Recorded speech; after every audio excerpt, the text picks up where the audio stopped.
Wannan ita ce ƙasar India, mai ɗauke da mutane kwatar rabin duniya. Ƙasar da tafi kowace ƙasa ƙaskantattun mutane masu ƙaskantacciyar sana'a. Sai dai ga wata tambaya ina so ne muku. Wane ne shugaban Pepsi da Coca-Cola? Wane ne shugaban Unilever? Wane ne mai kamfanin Mastercard da Vodafone da Deutsche Bank? Idan baka san ko su wane ne baka shiga Google kai sace. Sannan idan ka shiga ka tambaya shi shugaban Google din waye? Na tabbata zaka samu amsar ka duk 'yan India ne. Me kake da burin zama? Ni gaskiya computer engineer nake son zama saboda nan kuɗi yake. Ka ɗauka ka zama. Wannan shine Anan Kumar. Malamin makaranta ne, amma irin waɗanda ake wa lakabi da 'yan baiwa. Shi da muka gayyata ai babban mutum ne, shi yasa ko ga ya shiga yaran ta VIP. Anan Kumar, mutum na musamman daga cikin mutane na musamman. Y minus X is 0. Wai me yasa kowa zai yi abu ba daidai bane ba?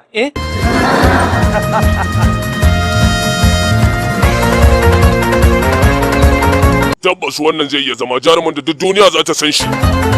Zan samu kudade da shi. Anan ya bude wajen nasa koyar da wasan. To me yasa? Anan wannan cin amana ne.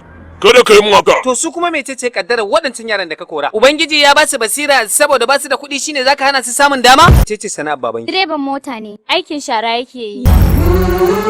Ya gama aiki, fansho yake karba. Babana ya mutu. Siyasar ƙasar mu sun sace kuɗaɗen mu kuma sun sa mu a kangin rayuwa. Me muka yi musu? Ya zama wajibi mu neman wa kanmu mafita.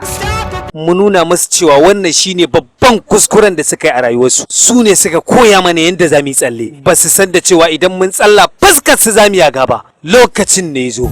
Ku sani babu daga kafa. Har sai sun gyara.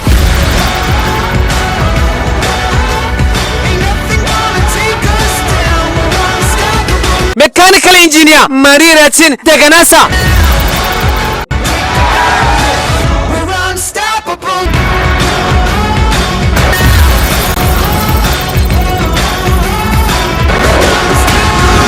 Talatin na musamman